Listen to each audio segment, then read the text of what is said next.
have to use என்ன use பண்ணனும் tissue இல்ல ஹேண்ட் கர்ச்சீஃப் யூஸ் பண்ணனும் என்ன யூஸ் பண்ணனும் டிஷ்யூஸ் இல்லனா ஹேண்ட் கர்ச்சீஃப் வெச்சுக்கணும் கையில ஓகேவா அத வெச்சினா நம்ம ஸ்னீஸ் பண்ணனும் மூக்குல வரதெல்லாம் எடுக்கணும் ஓகேவா டக்குனு உங்களுக்கு தும்மல் வரதா என்ன பண்ணனும் ரெண்டு ஹேண்ட்ஸையுமே அப்படி வெச்சுக்கணும் ஓகேவா அப்படி இல்லன்னா இந்த ஷோல்டர் இருக்குல எல்லாரும் பண்ணி பாருங்க இது வெச்சுக்கணும் அப்போ உன்னோட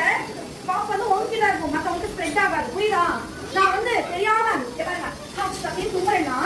ஓகே அந்த லிக்விட் வெளியில வரும்ல பக்கத்துல யாரு இருந்தாலும் அவங்களுக்கு என்னோட இன்ஃபெக்ஷன் ஸ்ப்ரெட் ஆகும் ஆகலாம் அந்த மாதிரி பண்ணலாமா என்கிட்ட இன்னொரு இன்ஃபெக்ஷன் இருக்கு என்கிட்ட வந்து சளி இருக்கு ஜுரம் இருக்கு நான் வந்து க்ளோஸ் பண்ணாம நம்ம அப்படியே நான் வந்து காஃப் பண்ணேன் அப்படின்னா என்ன ஆகும் பக்கத்துல இருக்கிறவங்களுக்கு அது ஸ்ப்ரெட் ஆகும் அனுபவம் லிசன் ஸ்ப்ரெட் ஆகும் கரெக்டா அவங்களுக்கு அந்த இன்ஃபெக்ஷன் வரும் அப்ப என்ன பண்ணுவோம் you have to use your hands both the hands or kerchief you have to close your mouth then you have to sneeze okay பண்ணலாமா have you close your mouth like this cough like this you have to do பண்ணலாமா இல்லனா இப்படி பண்ணு அப்படிதான் பண்ணு வெளியில எல்லாரும் தெளிக்கிற மாதிரி பண்ணக்கூடாது